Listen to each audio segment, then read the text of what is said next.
าดแล้วนะดาวเอ้ยเดือนเอ้ยเจ้าคือเจ้ยคอยแต่น้องคนกำลังเหงา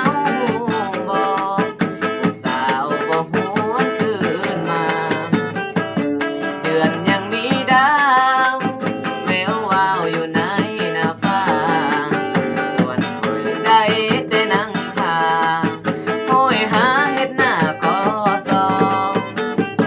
เมฆเอ้ยเมฆสีเทาเจ้าไปลีอยู่ไสคือบ่มาปิดดาวนี่ไว้คอยจริงบ่ได้คิดต่อสั่งได้ดาวดวงนั้นทุกวันพาแต่หัวรอโอ้ยตนคนเหงาในบ่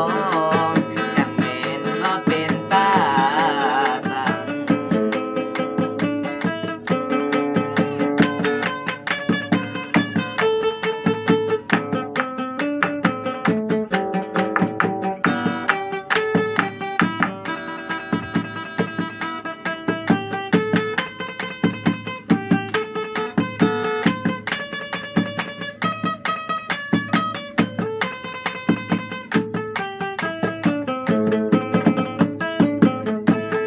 ดาวเอ้ยเดือนเอ้ยเจ้าคือเจ้ยคอยแท่น้องคนกำลังเหงาหูบอกสาวบ่หวนคืนมา